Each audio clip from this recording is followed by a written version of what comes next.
Hi there folks, Gareth here, and we have the Benq GW2270. This is a backlit monitor. It's a 21.5 inch LED backlit monitor, black, and we'll just get it out of the box because the box looks like it's seen better days.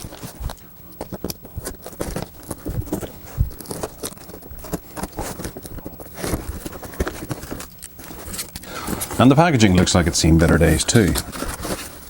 Okay, so it's not going to be quite as good an unboxing as we would expect because most of the stuff is torn up inside quite badly. Alright, so well, there's the majority of it. We'll just put it together and plug it in. Right, so we have a stand and another bit of a stand, and those two fit together pretty much like this. And then down at the bottom of the box, usually in the packaging, as opposed to sticking halfway out of the box, is a screw. And we put that screw in here. Okay, and there we have an unadjustable stand, just so you know, unadjustable. That moves ever so slightly. We have a VGA cable. Again, a VGA cable.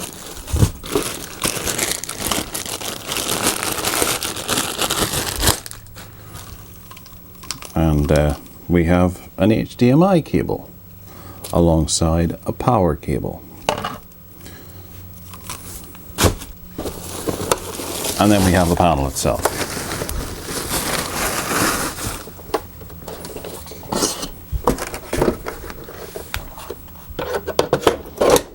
And this is the panel itself. It simply slots on to that. I would imagine that there's another screw somewhere in the box, but I'm not even going to bother. Okay, so we have some mounts here for the wall, which is quite nice. The last Benq we had a look at didn't actually have those, which is a bit of a shame. Down at the very bottom here we have the Kensington lock, HDMI 2, HDMI 1, VGA and headphones. Then over here we have the power. You can see that just there. And that's about it for the back. We've got a few door rings here of CE and stuff like that, and then the Benq brand across here, plus a design line over here. Or perhaps that's maybe some kind of heat dissipation or speaker grill. Nothing around here. It is quite round actually. It's quite a bulbous rear to it. It does stick out considerably. It's maybe about 2 inches, but not to worry. And then the front. So we have a HDMI brand down here, Benq in the center, and then a bunch of LEDs across here and a power switch here too. Below that we have buttons, nondescript buttons. It doesn't say what it does. There is one extra white one here. That is actually probably the power LED because it doesn't click. That does click, that doesn't.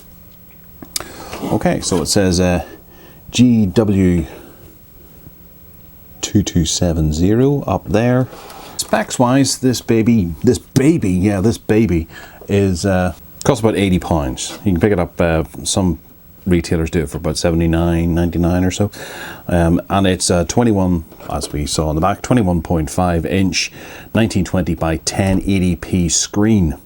It's got an LED backlight built into it, HDMI, VGA, and it does 1080p.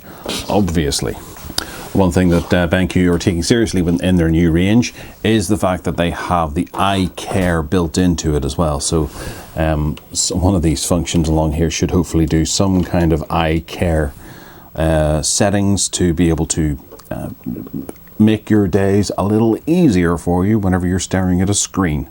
And with the eye care, of course, Benq also put in flicker-free backlight for, you know, just to cut down on the amount of horrible flickerings that can cause headaches and migraines to people.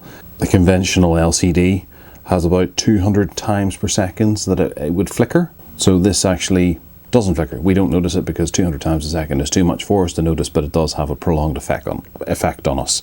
Of course, we have Benq's low blue modes built into it as well, which some people will be very happy to hear. Others people prefer to use software like Flux or whatever. However, having it built into the solution is another great idea. And it's got 3000:1 native contrast ratio for its color depth and the definition of the color as well, which I think might actually be standard across the there's a big scrape on the screen, I don't know if you can see that. Might be standard across BenQ's range. Just here, there's a scrape. I'll have to work at that and see if I can get rid of it. It might just be something to do with the packaging. Yeah, it looks like it, as I make a big messy fingerprint on the front of it. And it's got 8-bit color performance as well, which means it can render a total of 16.7 million color shades simultaneously. And rather wide 178-degree angle, or viewing angles. But we'll have a look at that whenever we come to actually do the full review. Alright, well that's about all we can do just at the moment. I'm going to go and hook it up and plug it in and see what happens. And other than that, thanks for watching. Take care now.